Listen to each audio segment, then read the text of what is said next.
Hi friends, welcome back to Farm Girl Diaries. My name is Caitlin, and today is a very, very fun day. I'm looking forward to this. So we are in mid-July, and the garden harvest is coming in like gangbusters. I harvested my first 2 heads of cabbage. They were calling for this week about 1 inch of rain every hour for like 4 hours. I got half an inch of rain for the whole storm, so I didn't get that much.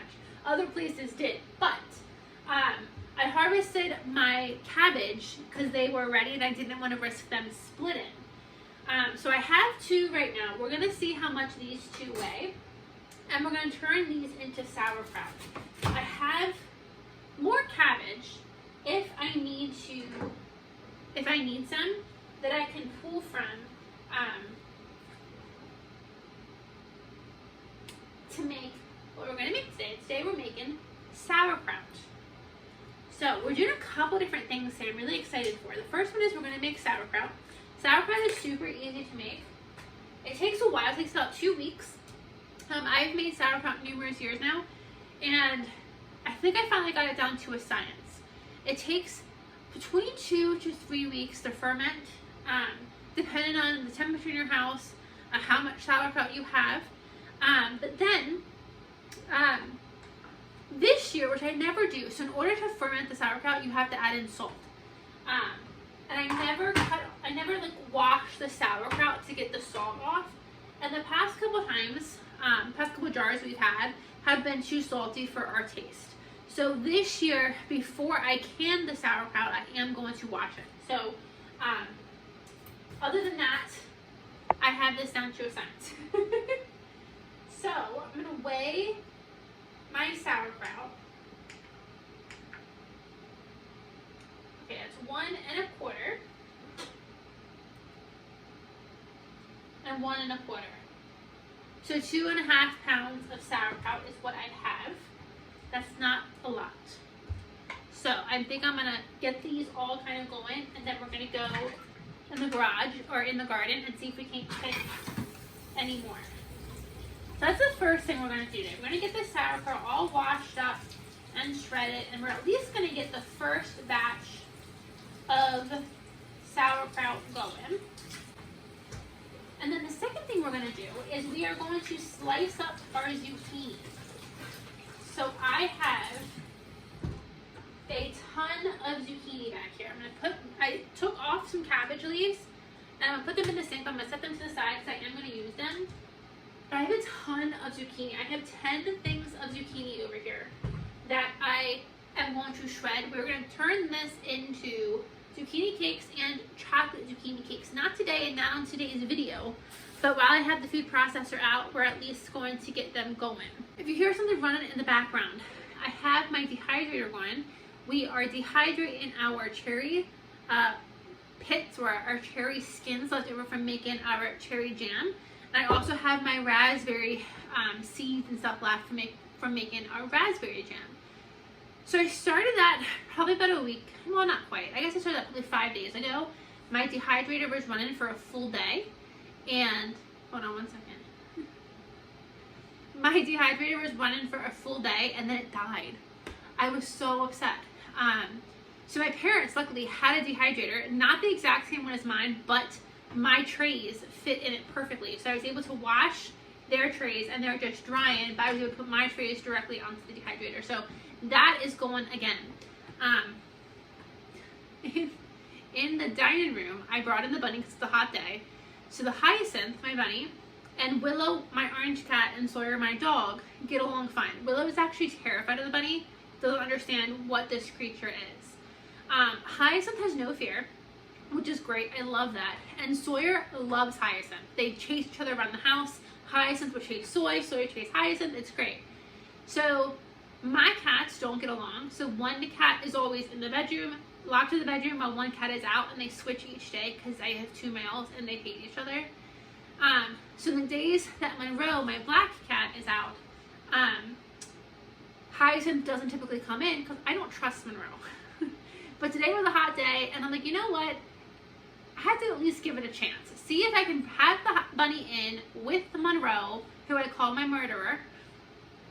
see if I can have them in at the same time. So I'll take you in and I'll show you. I'm kind of just keeping my eye on them right now. It's been about an hour to an hour and a half that everything's honky-dory. Hyacinth, like I said, has no fear, so she keeps like hopping up to Monroe and he runs away.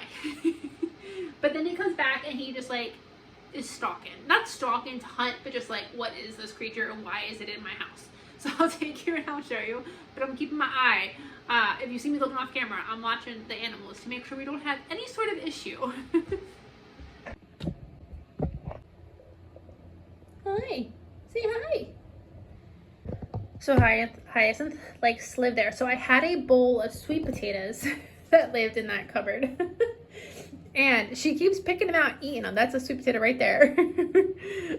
She keeps picking them out, eating them. So I moved the bowl, and turns out she likes that cubby herself. And then she also likes to lay right back in there. So the dining room is like her space, and I love it. And so now Monroe, I come in, now Monroe leaves. But I said I would give an update on the potatoes, and I haven't given an update on my potatoes yet. So the potatoes that we harvested together a couple days ago, it was 22 pounds of potatoes. And so I harvested 22 potatoes total, 22 pounds total. It was 14 and 7. That's what it was. So 15 pounds of potatoes, and that came out when we were together like a couple days ago. And then my volunteer potatoes, my 100% volunteer potatoes gave me 7 pounds of potatoes. So this year, total, I harvested 22 pounds of potatoes. So that's really exciting. I have my fall potatoes ready to go in the garden now. They're setting off some gorgeous eyes. So we're gonna get them in the ground any day. I did yesterday throw in my fall seeds for broccoli and cabbage. I didn't do my kohlrabi yet because I didn't end up taking it out with me, even though I thought I did. So I will get those kohlrabi seeds in probably in the next couple of days. But I've kind of set aside all my potatoes. So that's what we have. We have a lot going on here. So those potatoes in that bowl are my go-to eat-in potatoes. This basket of potatoes is also the go-to eat-in potatoes. They just didn't fit in that bowl. So these need to go somewhere else. I don't know where they're going yet. I have set aside these potatoes, and these potatoes are largely smaller potatoes.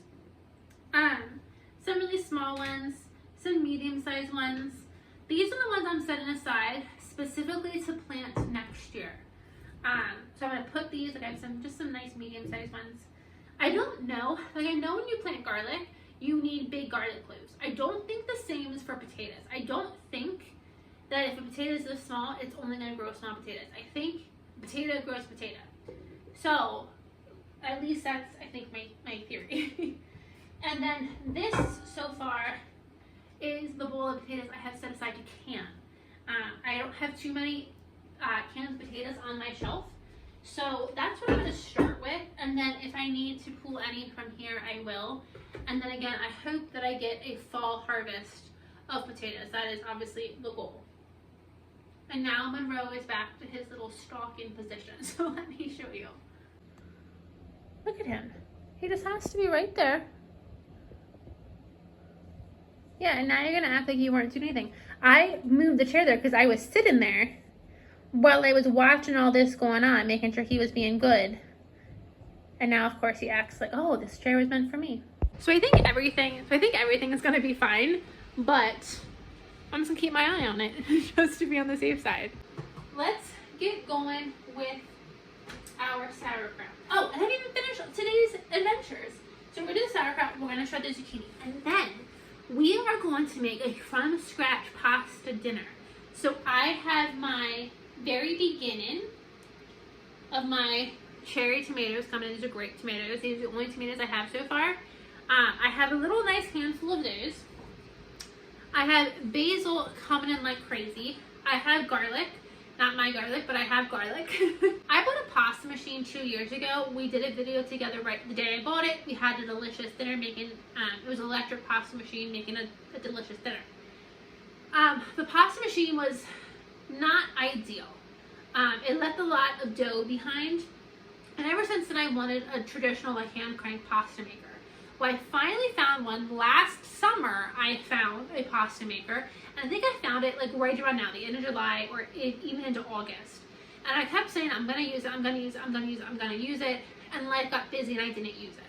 So, with these great tomatoes, I really want to make just like a pasta-y, tomato-y, basil-y, winey, garlicky, buttery sauce.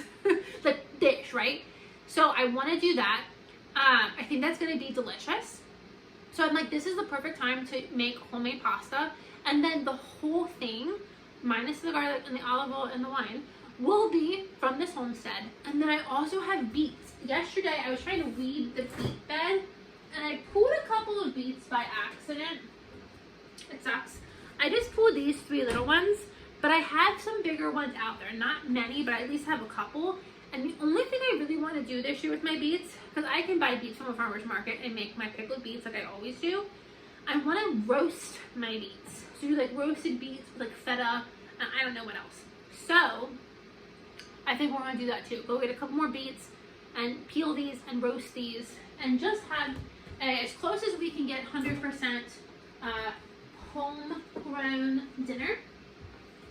And then I really want to have brioche because I've been making so much jam. I'm really craving brioche, like brioche bread and just like bread with jam. So I got Stanley the sourdough out. He needed fed. I have gnats in there now. He needed fed. So I fed him twice, and I'm thinking tonight I'm going to make the brioche. I wanted to have the brioche for this meal, but that's not going to happen. But that's okay. So, no more talking. Let's get to sauerkraut. So I washed my sink. Okay, you can use a sauerkraut board if you wanted to. I have one. I don't honestly know how to use it. I bought one though, so I can say that I have one. But I find that my food processor works just fine. You have to find the texture that you like. So my food processor is a KitchenAid, and I use the adjustable slider, and I don't honestly need to adjust it, but I can if I wanted to. But I use this rather than for my food processor. So you just gotta find what you like. I have a couple different slicing paddles or whatever you call these. We don't like this much. This makes a good coleslaw. It makes it really fine, but it doesn't make it. We like our sauerkraut to be a little bit thicker, I guess. So you just have to find whatever your family likes when it comes to the size of sauerkraut. If you don't like sauerkraut, you should try it again. I love sauerkraut. I think it is delicious. And it's so good for you. Now, once I can mine, oh, there's a slug right in the front. So this is why I have my sink washed, that I want to clean it. There's a slug right in the middle. I just missed hitting that slug. Ugh, gross, gross. So this is why I have my sink right here, and I washed out my sink because we have some grossness, or not grossness, like there's dirt in here, right? There's dirt. There are bugs. So I want to get it all kind of chopped, and then I'm going to wash it before running through the food processor. Oh, there's another slug. I have so many slugs in this garden. It is unreal. So, yeah, I'm just going to, you know what we're going to do? No, I don't want to puree. I'm like, I'll put it through first. If there's slugs in here, I don't want to puree the slugs. So I'm just going to open my cabbage. And I haven't had to do this in past years, I'll be honest.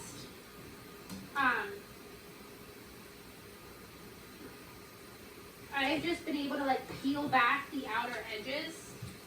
And then the inside has been clean and bug-free.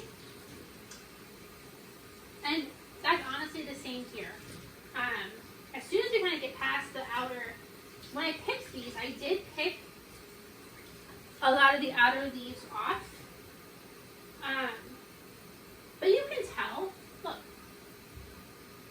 there's a slug already climbing out. I think that was the one I just tossed in here. So we gotta keep an eye on it. He doesn't go anywhere. So you can see here, like, the cabbage looks good, but we do have some bugs and stuff. We have some holes, some bug damage. So I don't want to keep necessarily pulling until there's absolutely no bug damage or dirt. I just kind of want to cut around it. Okay. Get all this nice and washed. Just have some old cabbage leaf there.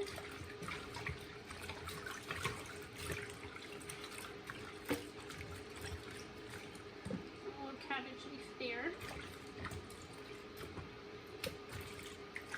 Okay, and then I'm gonna turn this on and get it going.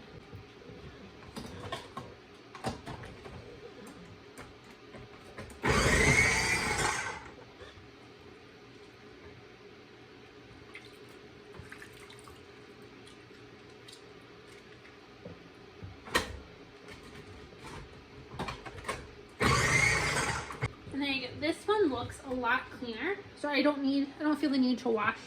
To like cut this and soak it in the sink. There's no dirt, there's no bugs. But this one looks really good. So we're just gonna chop this and put this directly into the food processor.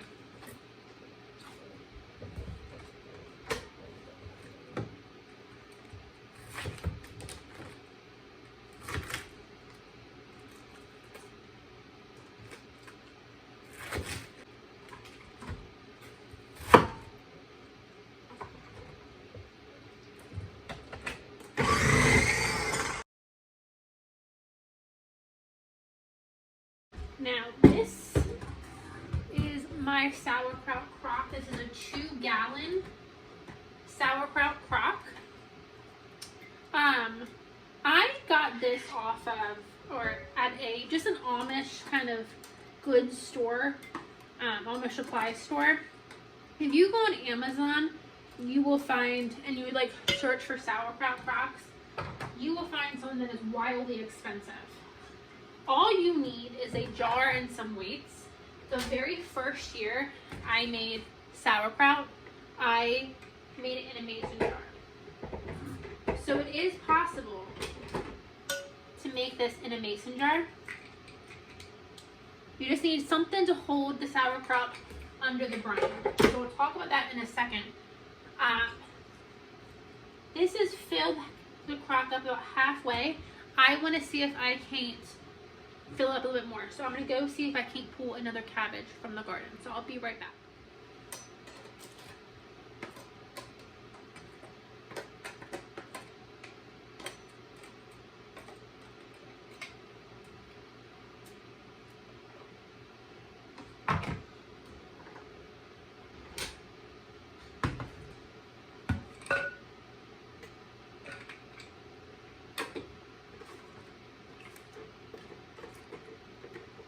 Okay, I filled my crock up with another cabbage. I had a whole half of one sitting here that I completely missed. And then I had 3/4 of one. We picked one together a couple days ago. We made hibachi with it, and I was planning on freezing it for steaks. And I thought, you know what, you haven't frozen it for cabbage steaks yet, just make some sauerkraut. So I think I have 3 more cabbages, I think, in the garden. I always say I'm going to grow enough cabbage for my year, and I never do. I don't know what happens. I think I underestimate how much cabbage I need. So, hopefully, I have enough cabbage. If not, we might have to supplement later on. But at least for now, I got my crock the whole way, almost the whole way full. By the time we get this packed down, it'll be about half full. So we might still need to make more sauerkraut later this summer, but that sauerkraut we'll probably have to buy the cabbages. So I'm going to go ahead and clean all this up first, because making and shredding cabbage is a mess. So let me get all this cleaned up, and then we'll actually make the sauerkraut. Now the only thing we need to do is add our sauerkraut and tamp it down. So I'm just rinsing off my sauerkraut tamper. I had a tree in my backyard that I had to cut down. It was coming down on its own, so I had to cut it down. And so my dad made me a Stamper sauerkraut stomper out of that tree. Now the next thing to do is add our salt and start stomping this down. So what we're doing here is we're adding salt and we're gonna let this ferment for about 2 to 3 weeks. Depending on your taste, how kind of sauerkrauty do you like it? I prefer the 2.5 week to 3 week mark. Ideally, you weighed your cabbage. I didn't weigh the second head of cabbage. I'm estimating that was my biggest head. I'm estimating that to be 1 pound. So I'm estimating after I trimmed everything, cut everything off, I'm estimating I have 3 pounds of cabbage in here. So you need a sauerkraut stomper, and the only other thing you need are weights. So you can buy any crock, open crock like this. This crock was $20, and then the weights I think were 10. 5 pounds of cabbage call for 3 tablespoons of salt. I have I think around 3 pounds, so I'm gonna do 1.5 tablespoons of salt, maybe a little bit more, maybe like between maybe 1 3/4 tablespoon of salt. There's 1 3/4. You need to have the right amount of salt in order for your sauerkraut to ferment properly. So I added my salt. Now I just want to stir it in the crock, get it all combined. And the key with sauerkraut scared me the first time I made it, and it's not something to be afraid of. It's not something to be afraid of. Make sure your salt is very well incorporated, and then all you have to do is keep your sauerkraut under the liquid. That's it. So what we're going to do is we're going to get this all combined, and the salt is going to help release the liquid. So we're going to pound it down now, and then over the course of the rest of the day, every couple of hours, I'm going to walk by and pound it down some more, and it will release that water content. And then we put the weight on it to keep, I think that's probably pretty good, to keep the cabbage underneath the water, underneath the brine. This is where it gets gross. It's normal, it's okay, don't freak out, don't leave me. Sometimes the top of the sauerkraut may get a little funky. I'm just gonna leave that there. It may get a little funky. It's okay. It sounds so weird, but you can scrape off the top and eat what's in the bottom. I know this sounds so weird. It's okay. Everything that is covered by water will get, it's in this like fermentation brine, so it's completely safe. And it's really, really good for your gut health.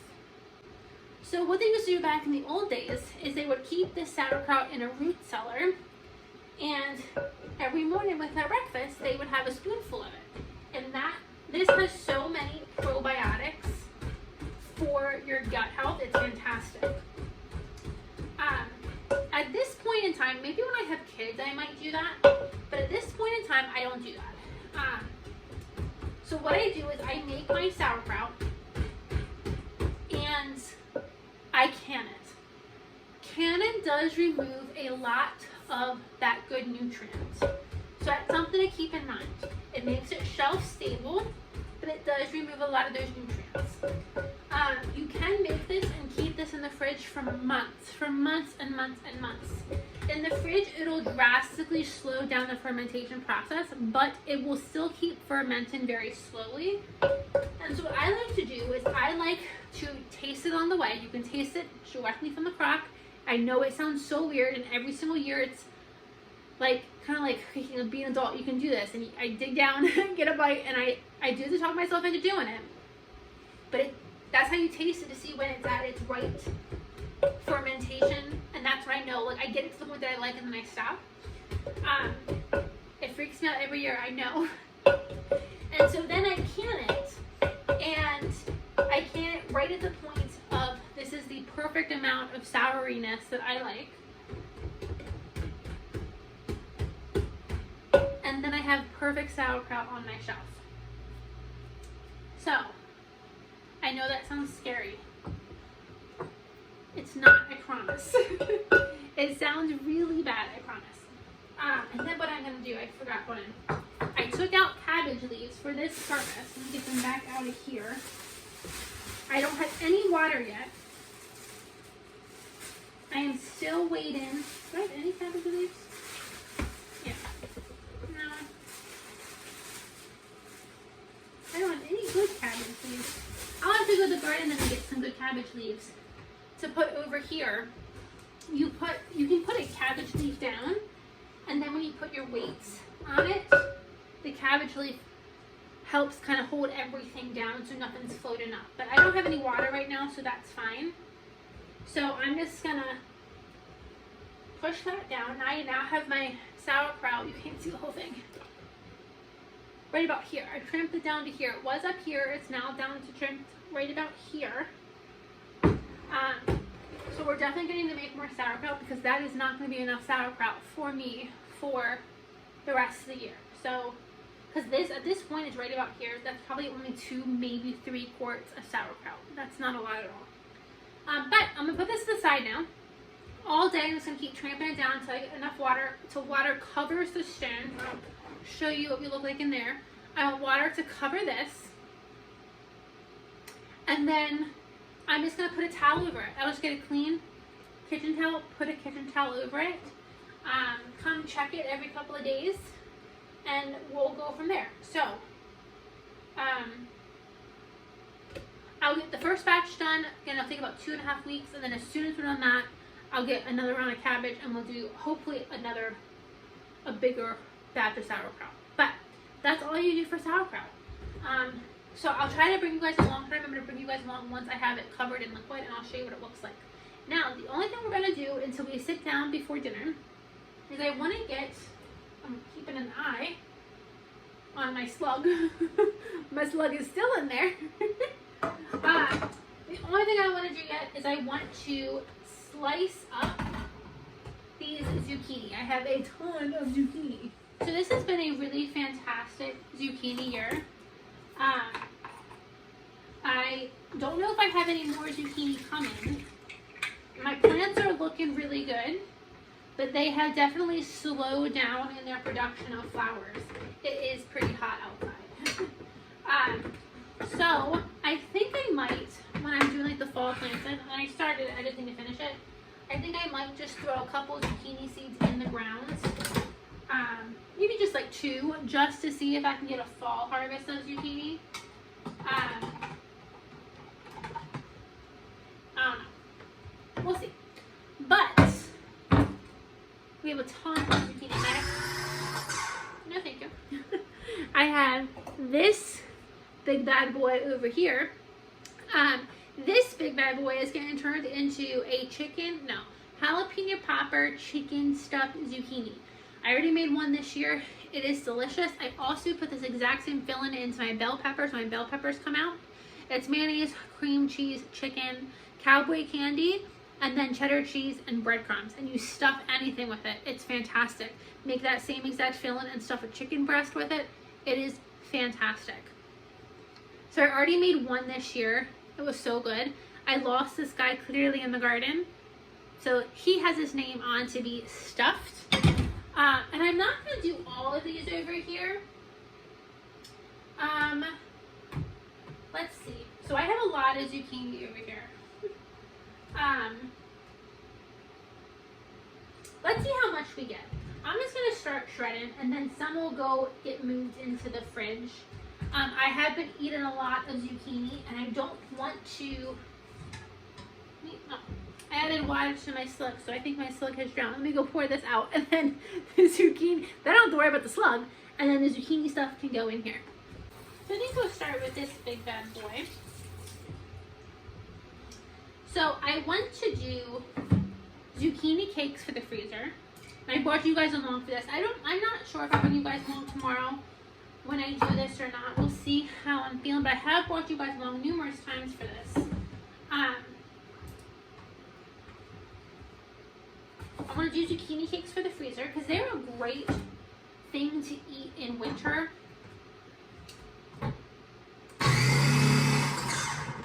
And in the food processor, I don't worry about taking out the seeds.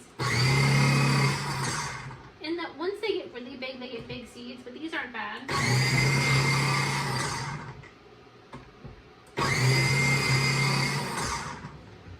So zucchini cakes for the freezer are great in winter time for a quick and easy meal straight from the garden. I also like to make chocolate zucchini cupcakes, so we're going to do that tomorrow too. So I don't typically do this step. The only reason I'm doing this step now is because I have the food processor out and it's dirty. Typically I just shred my zucchini and I make whatever I'm going to make with it directly from there. But I'm decided this time, again, just because the food processor is out, I'm going to shred it and salt it. And then it'll do like the sauerkraut too. It's going to release its juices. It's going to release that extra water content. And then when I make my zucchini cakes and my muffins, it'll just be, it's not like it's watery, but it'll be better quality. When I make my zucchini cakes, I'm typically like squeezing, like when I make the patties, I'm typically squeezing out the water before I put the patties on the grill or on the skillet. So this will just make it so I don't have to do that. And it's a good way because I'm not really feeling like, for some reason this year, I'm not getting into the whole heavy harvesting. Like I don't feel like doing these massive preservation days anymore. And so to do all this tomorrow from scratch doesn't sound like something I really want to do. So I think I need to go get a bigger bowl. So this at least cuts out a step for tomorrow, so I don't have to do this tomorrow. I need a big bowl. You know what we're going to do? I have a big bowl downstairs, but it requires me to wash it, which I don't feel like doing right now. So I just washed this. This has a lid. Let's just put our zucchini straight into a stock pot. We're using our heads here, friends. Okay. And so yeah, this will just be something that is off of our plate tomorrow and makes life tomorrow a little bit easier. They're calling for some, not storms tonight, just some rain tonight. So I think we're gonna have so much fun making our pasta. I think that's going to be such a fun time with it. A little bit of rain coming down, hopefully some cooler weather. I think that's going to be a really good time. With extra zucchini, so I make my zucchini cakes, but you can also make zucchini crab cakes. So zucchini takes on whatever flavor you give it. So if you were to make up your typical crab cake recipe, and instead of the crab, add zucchini. And instead of the crab, either add zucchini or add crab and zucchini to make it go even further. You could do that. That's delicious. But I've made my mock crab cakes just with zucchini, and I swear you can't tell. Especially if you peel the zucchini so you don't have the green pieces in the crab cake, you can't tell. It is fantastic. Poor man's crab cake. You can also take zucchini and put it in pineapple juice, so shred it or chunk it, put it in pineapple juice, and make mock pineapple. That's another big favorite that a lot of people like. Another one I've made, I don't know if I'll make again. I still have some in my shelf, so it's a couple years old, is zucchini bread jam. I think we did do that together, the zucchini bread jam. It's good, it's sweet, it's good on I don't eat it as a jam, but I put it into spice cake. We might actually have to do that because I think I do have a couple more jars downstairs. I make a spice cake and put the zucchini bread jam into that with a cream cheese icing. That is fantastic. The zucchini bread jam keeps the spice cake very, very moist. It's delicious. And then my favorite way to use up zucchini is zucchini relish. I love zucchini relish on hot dogs and sausages and bratwursts. It is fantastic. I take my zucchini relish, which we've done together, and I take my hot pepper mustard and I put them together. So you have the heat of the hot pepper mustard and the sweetness of the zucchini bread jam. No, sweetness of the zucchini relish. Put them together. It's dynamite. Absolutely, absolutely dynamite. Okay, I think we're going to stop here. I don't want to put too much on my plate for tomorrow. Frying these up and baking these into muffins will take some time. So we're gonna stop here. I got almost a full stock pot of zucchinis. So we'll see how much we get done tomorrow. I still have one big guy over here and 1, 2, 3, 4, 5 smaller guys.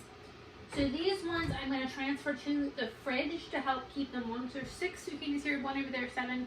We still have a lot of zucchinis, but I don't want to process them all just in case I'm not getting any more.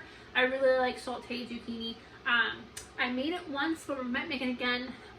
Some fried zucchini, like I think it's just called fried zucchini. We might make some more of that. So we still have some stuff you want to make with our fresh zucchini. So I'm not going to do all of it, but I think this is a good batch for the freezer. So this actually has gotten kind of long. So I think I'm going to divide today into 2 parts. This part, and then I'm going to do the second part in a separate video, just so I don't have to worry about how long this video is getting. So thank you guys for joining me. We have sauerkraut going. We have zucchini shredded for zucchini cakes and chocolate zucchini cupcakes. So I'll try to bring you guys along tomorrow when we do this, but in case I don't have time or I forget, I do have these videos on my page already. But I'll see you guys later today in a couple of hours to make our completely from the garden dinner with our new pasta machine, which I'm really, really excited about. So I'll see you guys then. Bye, friends.